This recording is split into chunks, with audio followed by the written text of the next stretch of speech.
अस्सलामुअलैकुम। तो आज का दिन इतना बोर और इतना सुस्त था। पूरा टाइम बारिश बारिश बारिश, पूरी रात बारिश आई है।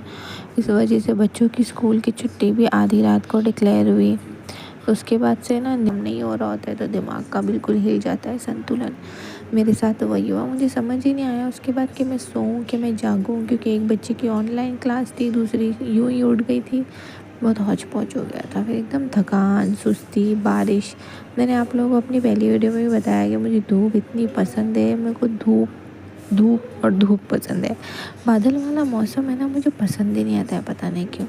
खैर कोई बात नहीं। फिर जैसे जैसे करके मैं उठी और सबसे पहले तो मैं आ गई मेरे ओटीएस में। यहाँ पर मैंने सारे कपड़ों को सेट करके उनके अंदर लिक्विड डिटर्जेंट डाला और कपड़े धोने में लगाए। अब किचन की हालत तो देख ही रहे हैं आप लोग। तो सबसे पहले मैं कोशिश करती हूँ कि मैं पूरा किचन सेट कर दूँ। इसके लिए मैं सारे बिखरे हुए बर्तन का मतलब ये है कि नाश्ते के सारे बर्तन, उन सबको मैं उठा के एक तरफ करके, उसके बाद पहले किचन की टेबल अच्छे से पोंछ के साफ़ करके, और उसके बाद वो सारे बर्तनों को उठा के मेरे बाहर ओटीएस जहाँ पे वॉशिंग मशीन रखी है वहीं पे आप लोगों ने बर्तन देखा होगा, तो सिंक के अंदर बर्तन धोने के लिए डाले। और उसके बाद टेबल, ज़मीन वगैरह सब बीच में आ गई। खैर कोई बात नहीं।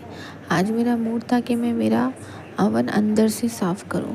तो एक बहुत ही बेहतरीन नंबर 1 क्वालिटी का स्प्रे मेरे हाथ लगा है, जिसको लिटरली आप स्प्रे करेंगे और उसके बाद वाइप करेंगे तो सारी की सारी ग्रीस निकल के आ जाएगी। बहुत टाइम से मैं परेशान थी। मेरे किचन की शेल्फ्स वगैरह, जब मैं खाना बनाते हैं तो कैबिनेट की शेल्फ बाहर से सालन के और तेल की चीटों से पीले हो जाते ना। मैं बहुत घसती थी लेकिन साफ़ ही नहीं होता था। इत्तेफाक से ये ऑर्डर किया और ये इतना ही तो कोई सेटिस्फैक्टरी मेरे को लिक्विड मिल गया है स्प्रे कि मैं बता ही नहीं सकती। मैं तो अल्लाह का शुक्र करती हूँ कि मेरी उंगलियों को उस वक्त आपने हिदायत दी कि मैं इस वाले स्प्रे को सिलेक्ट करूँ और मंगाऊँ। और अब मैं ये घस इसलिए रही हूँ कि आप लोग बोलेंगे कि तूने तो बोली थी कि डालते ही सब सेट हो जाता है तो घसने की क्या ज़रूरत। तो भाई घस इसलिए रही हूँ क्योंकि बारीक से बारीक भी अगर चिकनाहट हो ना तो वो भी ना रहे। ऐसे तो जो स्प्रे करने के बाद आप 10 मिनट छोड़ दोगे और पोंछा फिराओगे तो सब हाथ में आ जाएगा। लेकिन मैं अपनी सेटिस्फैक्शन के लिए और अपनी लेवल ऑफ सफाई के लिए एक बार साथ में स्पॉन्ज कांटे से घस रही हूँ, ताकि मेरी को तसल्ली हो जाए कि हाँ और अच्छे से साफ़ हो गया है। हालांकि ये लिटरली अच्छे से साफ़ कर देता है। तो मैंने पूरे अंदर से अवन को एकदम चकाचक सब तरफ से अच्छे से उस लिक्विड को स्पॉन्ज कांटे से घसने के बाद एक वेट कपड़ा लेकर आई और उस कपड़े से मैं अब सब कुछ पोंछ रही हूँ। वापस जा रही हूँ, कपड़ा डुबो के साफ़ पानी से निचोड़ के फिर ला रही हूँ। ऐसे मैंने 3-4 किया है।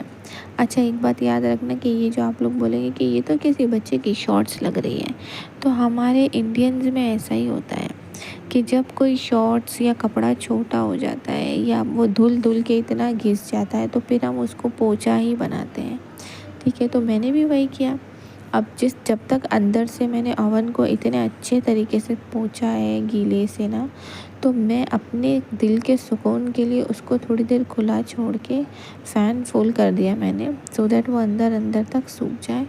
और अब मैं बनाने जा रही हूँ मसाला खिचड़ी कुक करते हुए तो मैंने अंदर से तो वीडियो बनाई नहीं है, ठीक है, क्योंकि मैं तो अपना डेली रूटीन शूट कर रही हूँ दूर से।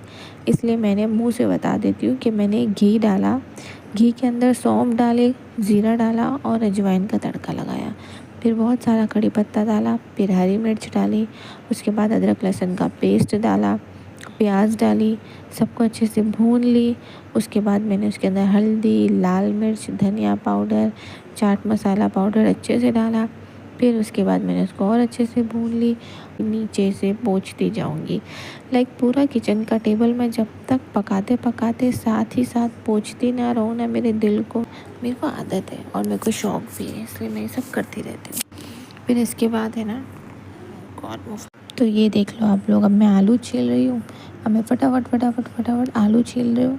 छीलने के बाद पहले मैं क्या करूँगी, आलू को धो लूँगी और धो के पहले आलू को छोटे छोटे टुकड़े में काट के खिचड़ी में डाल दूँगी। ये मसाला खिचड़ी है, इसलिए मैं आलू को टुकड़ों में, बारीक टुकड़ों में काट के डाल रही हूँ। अगर नॉर्मल तेज़ चावल या येलो पुलाव हम बनाते हैं तो फिर मैं एक आलू के 2 टुकड़े करती हूँ, और अगर मिनी पोटैटो आ जाते हैं तो फिर मैं उनको अक्खा ही छील के डाल देती हूँ। तो ये देखो, मैं आलू को धनाधन टुकड़ों में हाथ से फटाफट काट के ऐसा डाल रही हूँ।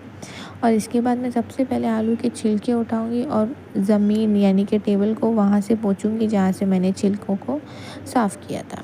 इसके बाद मैं फिर से एक बार पूरी टेबल पोंछूँगी ऊपर नीचे करके। और अब मैं क्या कर रही हूँ, मेरा मूड बना कि चलो ओवन साफ़ कर दिया अंदर से, तो अब पीछे से भी ओवन के हिस्से को घस लेते हैं। इतना अच्छा स्प्रे हाथ में आया हुआ है तो।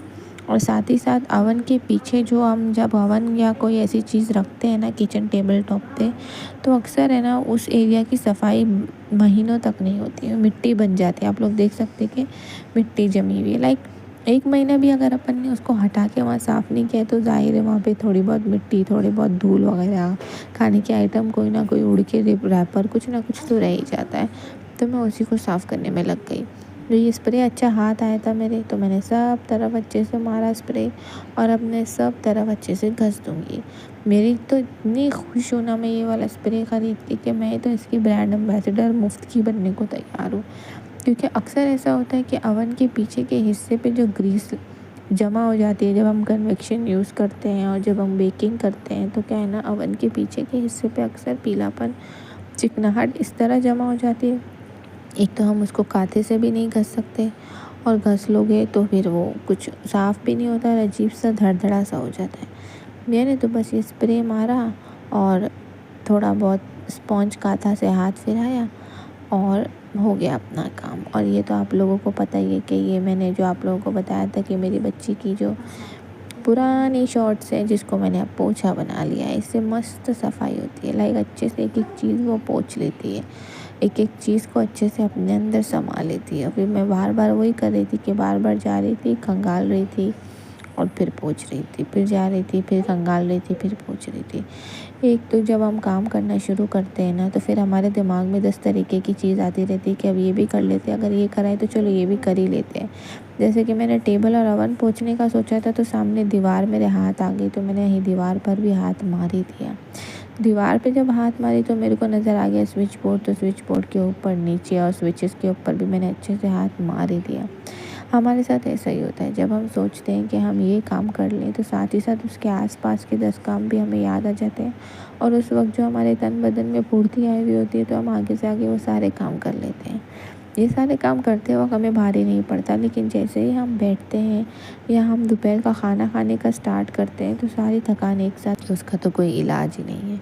अच्छा, अब मेरी काम वाली आके झाड़ू खटका करके चली गई, और तो अब आप लोगों को तो पता ही कि काम वालियाँ आती हैं तो सिर्फ झाड़ू पोछा करके जाती है, उसके बाद घर वापस सजाने की ज़िम्मेदारी हमारी होती है। तो ये मैंने फिर से, मेरी ज़मीन पर मेरे को आदत है तो मैंने फिर से ज़मीन पर चटाई बिछा दी और मैं सोफ़े को अच्छे से झटक लिया। जो टेबल उठा के ऊपर रखी थी उसे वापस नीचे रखी, कवर्स को अच्छे से किया, समेटी ब्लैंकेट, और उसके बाद ये मेरी छोटा सा फैमिली मेम्बर मुफासा मेरे साथ खेलने आ गया। मैं जब भी वॉक करती हूँ, मैं जब भी चलती हूँ, मैं इसके सामने से गुजरती हूँ तो ये आके मेरे पैरों से खेलना शुरू कर देता है, और फिर ये मेरे पैरों को छोड़ता ही नहीं। इसको पता नहीं क्यों मेरे पैरों की उंगलियों से इतना लगाव है। मैं बैठी भी रहूँगी तो उसको ढूंढ ढूंढ के उसी को पकड़ने की हूँ। तो सारे घर वालों को भी पता होता है कि हमें चेयर को कारपेट से उतारना नहीं है। तो आप लोगों को मेरी वीडियो कैसी लगी ज़रूर बताना, और मेरे चैनल को सब्सक्राइब करना, वीडियो को लाइक करना, शेयर करना। अल्लाह हाफ़िज़।